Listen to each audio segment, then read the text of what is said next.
को बच्चों आज पढ़ेंगे रदरफोर्ड का एटॉमिक मॉडल। जैसा हमने पहले पढ़ा था कि 1886 में हमारे पास प्रोटॉन की डिस्कवरी हो गई थी और 1897 में इलेक्ट्रॉन की डिस्कवरी हो गई थी।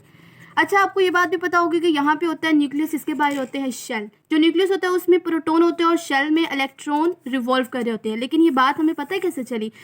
हमारे पास इलेक्ट्रॉन और प्रोटॉन डिस्कवर हो गए, लेकिन हमारे पास एटम में ये इस तरह से एग्जिस्ट करते हैं। ये बात हमें कैसे पता चली? इस बात का आंसर दिया था रदरफोर्ड ने अपने एटॉमिक मॉडल के जरिए।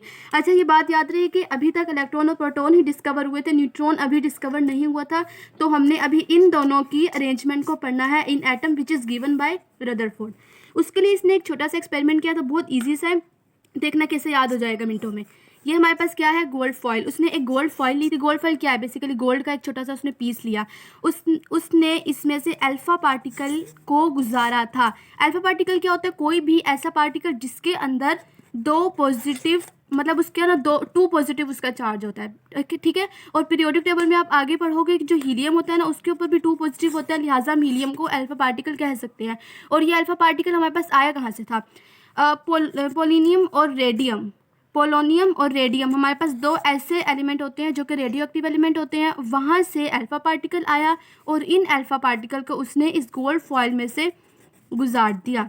अब इस यहाँ से गुजारने के बाद उसने कुछ अपने पॉस्टुलेट दिए, वो हम पढ़ते हैं। अब एक्सपेरिमेंट तो परफॉर्म कर लिए थे, लेकिन रदरफोर्ड ने इसमें ऑब्जर्व क्या किया, ये कि बहुत ज़्यादा पार्टिकल ऐसे थे जो बिल्कुल अनडिफ्लेक्टेड, मतलब बगैर इधर उधर टर्न किए गुजर गए, बिल्कुल स्ट्रेट। और बहुत थोड़े ऐसे पार्टिकल थे फेयरली लार्ज एंगल, मतलब मिसाल के तौर पे वो बहुत हल्का सा मुड़े हैं। और बहुत थोड़े से पार्टिकल ऐसे थे जो मुकम्मल तौर पर वापस मुड़े थे। अब मैं आपको इसकी डिटेल बताती हूँ एक मिनट। अच्छा, जिस गोल्ड फॉइल की मैं बात करी थी, देखें वो ये गोल्ड फॉइल है। ठीक है। अब इसमें से उसने क्या किया था? ये टू पॉजिटिव, आप देख रहे हैं इसके अंदर टू पॉजिटिव चार्ज है, मतलब ये हीलियम या अल्फा पार्टिकल है।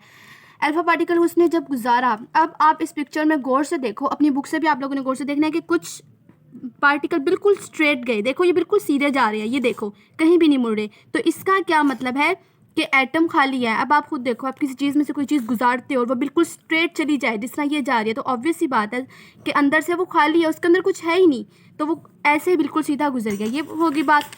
दूसरी चीज़ हमें, अब आप ये देखो, ये इसके साथ टकराया और ये ऐसे बेंड हो गया।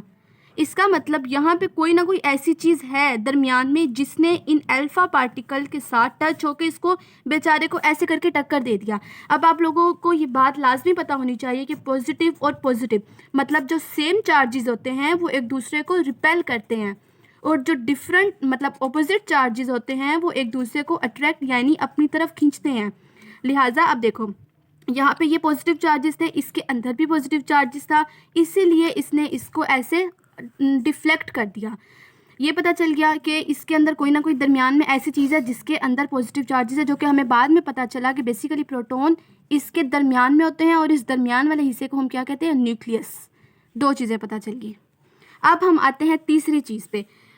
देखो ये, अब आप इस चीज़ को नोट करो, ये कितनी, मतलब ये कम्प्लीटली बाउंस बैक हो रहा है, मतलब ये यहाँ पे आके इस पे टकराया और ये मुकम्मल तौर पे बेचारा वापस मुड़ गया। इसका मतलब क्या है कि दरमियान में कोई ना कोई ऐसी चीज़ पड़ी है जो कि बहुत ज़्यादा सख्त है, इतनी सख्त कि इस बेचारे ने इसको आगे ही नहीं जाने दिया, वापस बेचारे को पीछे भेज दिया। और तीसरा पॉस्टुलेट यानी तीसरा रिजल्ट क्या बना कि दरमियान में जो चीज़ पड़ी है जिसको हम न्यूक्लियस कहते हैं वो बहुत ज़्यादा रिजिड है। अच्छा, रिजल्ट्स में मैंने आपको तीन बातें बता दी, इसमें तीन मज़ीद ऐड करनी है। ये कि देखो, अब आप अगर इस एक्सपेरिमेंट में देखो, बेचारे सिर्फ एक, ये दो, ये तीन, मतलब इतनी ज़्यादा लाइंस में से सिर्फ तीन लाइन ऐसी हैं जिसमें डिफ्लेक्शन हमें शो हो रही है। इसका मतलब बहुत थोड़े से अल्फा पार्टिकल टकराए थे इससे। इसका क्या मतलब हुआ कि दरमियान में जो ये न्यूक्लियस है ना, ये पूरे एटम से बहुत छोटा है, इसीलिए तो इतने थोड़े से पार्टिकल हैं जो टकराए थे, मतलब जो डिफ्लेक्शन जिन्होंने शो की थी। और मेजोरिटी ऑफ पार्टिकल देखो बिल्कुल स्ट्रेट गए हैं। इसका मतलब यही है ना कि न्यूक्लियस बहुत छोटा है एज़ कम्पेयर टू पूरे के पूरे एटम से। ये फोर्थ वाला रिजल्ट हो गया। फिफ्थ में हमने ये बात आप लोगों को पता होनी चाहिए, बहुत बेसिक सी एक बात है कि ना, लाइक आपको ना अरेंजमेंट पता होनी चाहिए। क्या होता है न्यूक्लियस? इसके बाहर होते हैं शेल। जो हमारा प्रोटॉन होता है ना, यानी पॉजिटिव चार्ज, वो इसके अंदर मौजूद होता है, और जो इलेक्ट्रॉन होते हैं यहाँ पे मौजूद होते हैं। ठीक है, नेगेटिव चार्ज, जो कि इसके बाहर रिवॉल्व करते हैं। दूसरी बात पता होनी चाहिए, और तीसरी बात, सॉरी लास्ट चीज़ जो आपको रिजल्ट में पता होनी चाहिए वो ये कि अगर एक एटम में मिसाल के तौर पे 3 इलेक्ट्रॉन है तो उसमें 3 ही प्रोटॉन होंगे, मतलब नंबर ऑफ इलेक्ट्रॉन हमेशा नंबर ऑफ प्रोटॉन के इक्वल होते हैं। इसीलिए हम एटम को कहते हैं कि ये न्यूट्रल है।